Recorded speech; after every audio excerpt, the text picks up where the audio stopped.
जीवन का सत्य में एस्ट्रो विनीता के साथ। आज के समय में जीवन जो है चुनौतियों भरा हो गया है। बहुत सारा स्ट्रगल, बहुत सारे कंपटीशन, बहुत सारी चुनौतियाँ, और समय भी इंसान के पास कम होता जा रहा है क्योंकि उन कॉम्पिटिशन्स में, उन चुनौतियों में अपनी लाइफ को सेटल डाउन करने में ही कहीं ना कहीं हम बहुत कोशिश और प्रयत्न कर रहे हैं। ऐसे में कहीं ना कहीं जो हमारे जीवन में आसपास हम अपने घर के पौधे देखते हैं, पेड़ पौधे देखते हैं, या हम अपने घर पे लगाते हैं, उनका भी एक अहम रोल होता है। एक ऐसा रोल जिनको अगर हम दिनचर्या में सुबह केवल मात्र जल ही दे दें प्रॉपर तरीके से, या कभी संध्या के समय एक दीपक ही छोटा सा लगा दें, तो वो भी हमारे जीवन में चल रही परेशानियां कहीं ना कहीं कम करते हैं। चाहे वो परेशानियां फिनेंशियल हो, चाहे वो परिवार में आपसी तालमेल हो, चाहे वो नेगेटिव एनर्जी हो, किसी भी तरह की दिक्कत, किसी भी तरह की परेशानी। तो आज हम आपसे बात करेंगे ऐसे ही कुछ पेड़ पौधों के बारे में जिनको अगर हम अपने घर में लगा लेते हैं तो हमारी जीवन में चल रही परेशानियां कहीं ना कहीं हमें कम होती नजर आती हैं। सबसे पहले बात करेंगे तुलसी के पौधे की। तुलसी के पौधे का, जिसे तुलसी का हम नाम सुनते हैं, एक पवित्र सी भावना, एक फीलिंग हमें आती है। और तुलसी के पौधे का हमारे सनातन धर्म में बहुत ही ज़्यादा धार्मिक महत्व है। कहते हैं जहाँ तुलसी माँ विराजमान होती हैं वहाँ भगवान विष्णु की कृपा दृष्टि बनी रहती है। तुलसी जिस भी घर में लगाई जाती है, ऐसा माना जाता है वह कभी भी किसी भी प्रकार की नेगेटिव एनर्जी नहीं होती। ऐसा माना जाता है कि तुलसी को माँ लक्ष्मी का रूप, माँ लक्ष्मी, तुलसी का हमने एक छोटा सा एक एपिसोड भी शूट किया था। अगर आप हमारे YouTube के लिंक पे जाएंगे और वहाँ चेक करेंगे तो आपको माँ तुलसी के बारे में प्रॉपर पौराणिक कथा के साथ एक इन्फॉर्मेशन मिलेगी, और उनके साथ क्या क्या उपाय कर लेने चाहिए ये भी उसमें वर्णन दिया गया है। तो अगर आप माँ तुलसी को घर में लगाते हैं तो जीवन में चल रही परेशानियां कहीं ना कहीं कम होती हैं, घर से नेगेटिव एनर्जी जाती है, घर से नकारात्मक ऊर्जा जाती है। करना कोई विशेष काम नहीं है। एक रविवार के दिन, प्रतिदिन एक रविवार का दिन छोड़ के प्रतिदिन सुबह उठने के बाद, नहाने के बाद, अपने स्नान से जब आप फ्री हो जाते हैं तो तुलसी माँ को जल चढ़ाएं। तुलसी माँ को प्रतिदिन आपको जल चढ़ाना चाहिए रविवार का दिन छोड़ के, और शाम के समय एक देसी घी का दीपक जला दीजिए उनके आगे, शुद्ध देसी घी का दीपक। तो मान के चलिए जीवन में कहीं ना कहीं चल रही परेशानियां कम हो जाएंगी, और स्पेशली फिनांस रिलेटेड, क्योंकि कहते हैं जहाँ माँ तुलसी होती है वहीं भगवान विष्णु का वास होता है। भगवान विष्णु की कृपा दृष्टि का ही मतलब है कि जीवन में चल रही आपकी सभी परेशानियां खत्म हो जाएंगी। अच्छा देखो, जब भी हम अपने घर में कोई पौधा लगाते हैं तो सबसे मेन बेटर ये होता है कि वो पौधा किस डायरेक्शन में लगाया जा रहा है, क्या ये डायरेक्शन उसके लिए सुटेबल है। तो तुलसी का पौधा कभी भी दक्षिण दिशा में ना लगाएं। तुलसी का पौधा दक्षिण दिशा में नहीं लगाना। तुलसी का पौधा हमेशा उत्तर पूर्व, जिसे ईशान कोण कहती है, नॉर्थ ईस्ट में लगाइए या ईस्ट में लगाइए। अगले पौधे की बात करते हैं जिसके नाम से आप सभी लोग जिसकी जानकारी रखते हैं और जिसका विशेष महत्व आने भी वाला है, वो है बेलपत्र। बिल्लव का वृक्ष जिसे कहा जाता है, बेलपत्र जिसे कहा जाता है, भगवान शिव को बहुत ही ज्यादा प्रिय है। बहुत ही, मतलब कहते हैं भगवान शिव का वास होता है इस पौधे में। और अगर इसको आप कहीं अपने घर पे लगा लेते हैं तो मान के चलिए कि आपके घर पे भी भगवान शिव की कृपा दृष्टि बनी रहती है। बिल्लव के वृक्ष का इतना महत्व क्यों है? सबसे पहले तो माना जाता है कि माँ पार्वती के पसीने से इसकी उत्पत्ति हुई है। स्वयं माँ पार्वती का स्वरूप है ये। जब ऐसी भी मान्यता है कि जब समुद्र मंथन के दौरान जो हलाहल विष निकला था और जब भगवान शिव ने उसका पान किया था तो उनके गले में जो उस विष की वजह से जलन थी, परेशानी थी, तो उस समय इसी पत्ते से जड़ी बूटियां बना के भगवान शिव को दी गई थी, जिससे उन्हें कहीं ना कहीं आराम मिला था। इसलिए ऐसा माना जाता है कि जो बिल्लव का वृक्ष होता है, अगर आप उसको, बेलपत्र के वृक्ष को अपने घर में लगाते हैं तो मान के चलिए कि चारों धाम, कहते हैं इंसान चारों धाम के दर्शन मात्र कर लेता है एक बेलपत्र के वृक्ष के दर्शन करने से। ऐसा माना जाता है कि अगर किसी का पार्थिव शरीर, किसी की मृतदेह अगर बेलपत्र के वृक्ष के नीचे से निकल जाती है तो उसे कहीं ना कहीं मोक्ष की प्राप्ति हो जाती है। बेलपत्र के वृक्ष को नियमित रूप से सींचना चाहिए, इससे पितृ प्रसन्न होते हैं। हमारे कुंडली में अगर कहीं पितृ दोष का निर्माण हो रहा है तो मान के चलिए इससे पितृ प्रसन्न होते हैं। हमारी वंश वृद्धि होती है, हमारा खानदान, हमारा वंश आगे बढ़ता है, हमारे सभी पापों का नाश होता है। और कहते हैं जिस परिवार पे, जिस मनुष्य पे भगवान शिव की कृपा दृष्टि बन जाती है, उसको तो जीवन में कहीं कोई समस्या आती ही नहीं है। सोमवार के दिन जब भी भगवान शिव पे जल चढ़ाते हैं, भोले बाबा की पूजा करते हैं, तो अगर आप एक बेलपत्र भी चढ़ा दें श्रद्धा से, तो उनकी पूजा संपूर्ण हो जाती है। अब सावन का महीना आ रहा है, और सावन के महीने में तो इस पत्ते को चढ़ाने का विशेष ही महत्व माना जाता है। बात करते हैं अगले पौधे की, जिसका नाम है शमी का पौधा। शमी का पौधा भगवान शनि से जोड़ के शनि के पौधे को देखा जाता है, क्योंकि ऐसा माना जाता है कि अगर हम शमी के पौधे की पूजा करते हैं, उनकी देखभाल करते हैं, तो हमें शनि देव से मिलने वाली जो पीड़ा है, जो तकलीफ है, वो कहीं ना कहीं कम होती है। हमारी कुंडली में जो शनि से संबंधित दोष बन रहे हैं, वो कहीं ना कहीं कम होते हैं।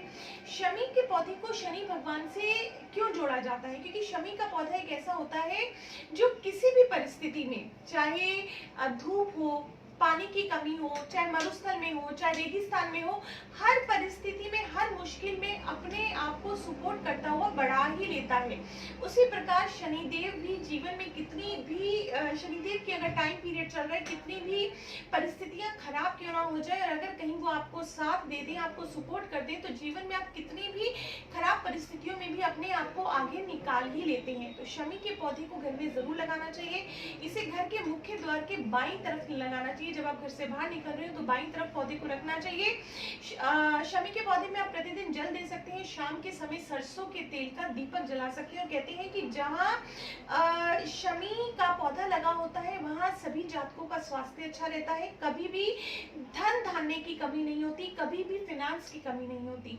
अक्सर लोग पूछते हैं कि कौन से विशेष दिन शमी के पौधे को लगाना चाहिए। देखिए, शमी के पौधे में जो सबसे विशेष दिन होता है पूरे साल में, वो होता है विजयदशमी का, दशहरे का दिन। दशहरे के दिन अगर आप अपने घर में शमी का पौधा लाते हैं, उसकी देखभाल करते हैं, सरसों के तेल का दीपक जलाते हैं उनके आगे, तो डेफिनेटली शनि से संबंधित जो आपकी पीड़ा होती है वो कम होती है, और उनके अशुभ फलों में कमी होते हुए आपको कहीं ना कहीं शुभ फल मिलने शुरू होते हैं, और धन धान्य की प्राप्ति होती है। ये जो आपको जिन पौधों के बारे में भी बताया जा रहा है, अक्सर आपने इनका नाम अपने जीवन में सुना है, या आप अपने मालिक को भी कह के इन पौधों को अपने घर में लगवा सकते हैं। देखिए, शमी के पौधे की बात करी, शनि की पीड़ा कम करने के लिए हम पीपल के पेड़ की भी पूजा कर सकते हैं, पीपल के वृक्ष की भी पूजा कर सकते हैं। पर पीपल के पेड़ को उसके विशाल स्वरूप के कारण घर में लगाना पॉसिबल नहीं होता। तो शमी के पौधे को आप अपने घर में लगाइए और अपने जीवन में चल रही परेशानियों को कहीं ना कहीं कम कीजिए। अश्वगंधा नाम सुनते ही अक्सर लोगों को अश्वगंधा का चूर्ण खाते हुए देखा है, अश्वगंधा की गोलियां खाते हुए देखा है, और बहुत ही ज्यादा लोकप्रिय आयुर्वेदिक औषधि है अश्वगंधा। अश्वगंधा का पौधा आप अपने घर में लगा सकते हैं। ये सभी प्रकार के वास्तु दोषों को दूर करता है, जीवन में शुभता बढ़ाता है, और घर की कहीं ना कहीं नकारात्मक ऊर्जा, नेगेटिव एनर्जी जो आपके लिए परेशानी का कारण बन रही है, उस नेगेटिव एनर्जी को भी दूर करता है। आंवले का पेड़, आंवले का पेड़ सबसे पहले तो मैं आपको बताना चाहूंगी, घर के नॉर्थ में लगाइए, ईस्ट में लगाइए, और ये बहुत ही ज्यादा लाभदायक होता है। आंवले का पेड़ एक बहुत पॉजिटिव प्लांट है, और कहा जाता है कि कार्तिक मास में स्वयं भगवान विष्णु इसकी जड़ में वास करते हैं। आंवले के पेड़ की पूजा आपकी सभी मनोकामनाएं पूर्ण करती है, आपके सभी पापों को समाप्त करती है। ऐसा माना जाता है कि आंवले में सभी देवताओं का निवास होता है। आंवले के फल को अमर फल भी कहा जाता है। जिस घर में उत्तर दिशा में अगर आप आंवले का पेड़ लगा लेते हैं, पौधा लगा लेते हैं, वहाँ धन धान्य की कभी कमी नहीं होती, फाइनेंस की कभी कमी नहीं होती, पैसे की कभी कमी नहीं होती, समृद्धि बनी रहती है। और आंवले के पौधे को घर में लगाना बहुत ही ज्यादा शुभ माना जाता है। अशोक का पेड़ अक्सर आपने लोगों के घर में देखा होगा, लोगों के घर के बाहर लंबे लंबे अशोक के पेड़ लगे होते हैं, और ऐसा माना जाता है कि ये घर को बुरी नजर से बचाते हैं। अशोक से मतलब हमारा क्या है? शोक ना होना, शोक को दूर करना। अशोक का जो पौधा है वो हमारे जीवन में सभी प्रकार के शोकों को दूर करता है, प्रसन्नता लाता है, खुशी लाता है, परिवार के सदस्यों में आपसी सामंजस्य लाता है। आपने देखा होगा कोई भी पूजा पाठ का कार्यक्रम हो, कोई भी प्रोग्राम हो, कोई भी धार्मिक अनुष्ठान हो, वहाँ अशोक के पत्तों का विशेष महत्व होता है। घर में अगर सुख शांति रखनी है, घर में समृद्धि बनी रहे, इसके लिए आप अपने घर पे अशोक का पौधा लगा सकते हैं। श्वेतार्क, श्वेतार्क आपने सफेद आंकड़ा जिसे कहते हैं, शनि के पौधे के नाम से इसको भी जाना जाता है। और वैसे तो देखिए वास्तु के अनुसार, ज्योतिष के अनुसार, कोई भी ऐसा पौधा जिसके तोड़ने पे एक सफेद कलर का तरल पदार्थ निकलता है, जिसे कि सफेद दूध भी कहते हैं, ऐसे पौधे को अपने घर में नहीं लगाना चाहिए। पर चलिए, श्वेतार्क का जो एक पौधा है, ये एक ऐसा पौधा है जिसे घर में लगाया जा सकता है। कहते हैं जिसके घर में ये पौधा फलता फूलता है तो मान के चलिए हो सकता है कि उसकी धरती में कोई गुप्त धन हो, ऐसा पैसा जो जमीन में दबा होता है, उसकी पॉसिबिलिटी होती है। इसको घर में लगाने से वो घर बहुत फलता फूलता, अगर ये घर के अंदर फल फूल जाए तो उस घर में बहुत ज्यादा धन की बरकत रहती है। जरूरी नहीं है जमीन में गड़ा हुआ पैसा ही निकले, आपके लिए धन ही निकले। घर के स्वामी को आकस्मिक लाभ हो सकते हैं, ऐसे पैसों का फायदा हो सकता है, ऐसे फाइनेंशियल प्रॉफिट्स हो सकते हैं जिसके बारे में हम कभी सोचते भी नहीं है। तो कहते हैं कि बेलपत्र के साथ अगर श्वेत आर्क का पौधा लगा लें तो ये लक्ष्मी का रूप होते हैं और घर में कभी भी धन धान्य और समृद्धि की कमी नहीं होती। गुड़हल का पौधा, गुड़हल के लाल लाल फूल सबको ही पता है कि सूर्य और मंगल से संबंध रखता है। कहते हैं सूर्य भगवान को जब जल चढ़ाते हैं तो तांबे के लोटे में जल के साथ गुड़हल का फूल भी डाल सकते हैं। गुड़हल का फूल डालने से हमारी आंखों की रोशनी से संबंधित परेशानी कम होती है, हमारी हड्डियों से संबंधित परेशानी कम होती है, मान सम्मान प्रतिष्ठा से संबंधित हमारी परेशानियां कम होती हैं। अगर मंगल देव से कोई समस्या आ रही है, मंगल देव से संबंधित समस्या में हो सकता है हम किसी कानूनी पचड़े में फंस जाए, कोई जमीन का विवाद हो जाए, कोई प्रॉपर्टी का विवाद हो जाए, तो ऐसी कंडीशन में भी नित्य प्रातः हनुमान जी के आगे गुड़हल का फूल चढ़ाना चाहिए। तो आपकी परेशानियां कहीं ना कहीं आपको कम होती नजर आएंगी। ओवरऑल अगर आप माँ दुर्गा को गुड़हल का फूल चढ़ाना शुरू कर देते हैं तो जीवन में चल रही सभी समस्याएं कहीं ना कहीं कम हो जाएंगी। केले का पौधा, केले के पौधे के विषय में सभी जानते हैं। गुरुवार के दिन इसकी विशेष रूप से पूजा की जाती है, भगवान विष्णु के रूप में इनकी पूजा की जाती है। और कहते हैं अगर इसको घर के नॉर्थ ईस्ट में लगा लें, उत्तर पूर्व कोने में लगा लें, तो घर में कभी भी धन की कमी नहीं आती। केले के समीप अगर तुलसी का पौधा रख दिया जाए, कहते हैं तुलसी को माँ लक्ष्मी का रूप माना जाता है, केले को भगवान विष्णु का रूप माना जाता है, तो सोने पे सुहागा वाला काम हो जाता है और इससे विष्णु और भगवान विष्णु और माँ लक्ष्मी की कृपा सदैव आपके जीवन में बनी रहती है। आजकल सभी कार्यालयों में, घरों में आपने छोटे छोटे शीशे के जारों में जार में देखा है एक बांस का पौधा, जिसे फैंगशुई से भी रखते हैं लोग, और उसमें छोटी छोटी पत्तियां होती हैं, छोटे छोटे बांस होते हैं। और कहते हैं अगर ये पौधा जीवन में ग्रोथ करता है, बढ़ता है, तो आपके कार्यालय में भी सुख और समृद्धि आती है, आपकी प्रोग्रेस बढ़ती है, आप ज्यादा प्रोग्रेस करते हैं, आपको बिजनेस में फायदा होता है। देखिए घर में बांस के पौधे को लगाना अच्छा माना जाता है, यह आपकी समृद्धि और सफलता को प्रोग्रेसिव वे से ऊपर की तरफ लेके जाता है। देखिए कई बार हमें तमाम कोशिशों के बाद भी सफलता नहीं मिल रही होती, बहुत कोशिश करते हैं, बहुत प्रयत्न करते हैं, पर सफलता नहीं मिलती। तो ऐसे में बांस का पौधा एक ऐसा पौधा है, अगर आप इसको घर में लगा लेते हैं और यह आपके वातावरण में अगर तेजी से बढ़ता है, तो आपकी भी जीवन में चल रही परेशानियां कम होती है और आप भी अपने जीवन में प्रोग्रेस तेजी से करना शुरू करते हैं। एक इसका फायदा और भी गिना जाता है कि जहाँ पे भी बांस का पौधा हो, वहाँ पे किसी भी प्रकार की नकारात्मक ऊर्जा नहीं होती। अक्सर आपने देखा होगा कि भगवान कृष्ण, अक्सर नहीं, ये तो मैंडेटरी ही है कि भगवान कृष्ण के हाथ में बांस की बनी हुई बांसुरी होती है। तो कहते हैं ये नेगेटिव एनर्जी से हमें बचाती है, नकारात्मक ऊर्जा से बचाती है। घर के मुखिया के लिए बहुत ही ज्यादा फायदेमंद होता है। कहते हैं थोड़ा सा परिश्रम, थोड़ी सी ही मेहनत हमें ज्यादा फल देती है। इसे घर के उत्तर दिशा में लगाना चाहिए, ये हमारी धन, यश और समृद्धि संबंधी सभी परेशानियां खत्म कर देती है।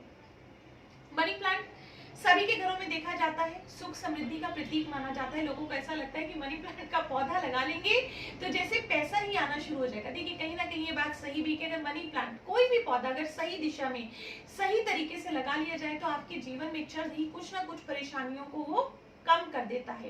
पर मनी प्लांट को लगाते हुए जो सबसे विशेष ध्यान रखने वाली बात यह है कि उसकी दिशा उचित हो, सही दिशा में लगाना चाहिए मनी प्लांट का पौधा, अन्यथा आर्थिक नुकसान भी पहुंचा सकता है। मनी प्लांट के पौधे को हमें घर के साउथ ईस्ट में लगाना चाहिए, जो कि गणपति जी की दिशा है, शुक्र देव की दिशा है, फाइनेंस की दिशा है, पैसे की दिशा है। साउथ ईस्ट में लगाएंगे तो डेफिनेटली मनी प्लांट हमारे लिए बहुत प्रोग्रेसिव रहेगा।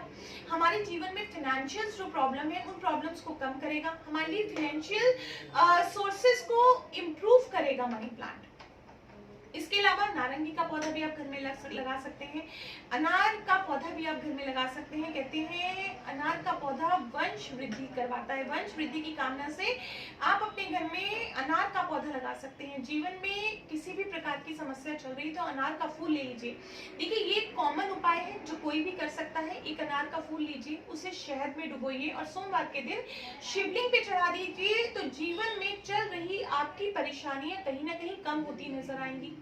ये तो आपको बताया गया कि आपको कौन से पौधे लगा लेने चाहिए, अब कौन से पौधे नहीं लगाने चाहिए। ऐसा कोई भी पौधा घर में ना लगाएं जिसके तोड़ने से उसमें सफेद कलर का लिक्विड या दूध जैसा कोई सफेद दूध जैसा कोई तरल पदार्थ निकले। कांटेदार पौधे घर में नहीं लगाने चाहिए। कांटेदार झाड़ियां, कांटेदार पौधे घर में ना लगाएं। ये बरगद, बबूल, नीम, इस तरह के पौधे घर में नहीं लगाने चाहिए। और जब भी आप लोग अपने घर के लिए एक छोटी सी क्यारी को प्लान आउट करते हैं, एक छोटे से लॉन को जिसमें आप पौधे लगाना चाहते हैं, तो कोशिश कीजिए कि उसकी दिशा ईस्ट हो, नॉर्थ हो, वेस्ट हो या नॉर्थ ईस्ट हो। मतलब पूर्व में, उत्तर में, पश्चिम में या ईशान कोण में, जिसे नॉर्थ ईस्ट कहते हैं, वहां पे आप वाटिका बना सकते हैं। यहाँ पे जिन लोगों की वाटिका होती है वो धनवान होते हैं, यशस्वी होते हैं, धार्मिक होते हैं और धार्मिक स्वभाव के होते हैं। आम का पेड़ घर में नहीं लगाना चाहिए, नीम का, कांटेदार वृक्ष, पीपल का, इमली का, ये सब पेड़ पौधे आपको अपने घर में नहीं लगाने चाहिए। तो आज आपको जानकारी दी कि किस प्रकार के पेड़ पौधे आपको घर में लगाने चाहिए और किस प्रकार के नहीं, और किस दिशा में लगाने चाहिए और किस तरह उनका धार्मिक महत्व है, किस तरह उनका पूजा पाठ करना चाहिए। आगे भी आएंगे किसी नई जानकारी के साथ। अगर आपको ये जानकारी अच्छी लगी हो तो डेफिनेटली इस चैनल को जरूर लाइक कीजिए, शेयर कीजिए, सब्सक्राइब कीजिए। आज के लिए बस इतना ही, मिलते हैं फिर किसी नई जानकारी के साथ। नमस्कार, जय माता दी।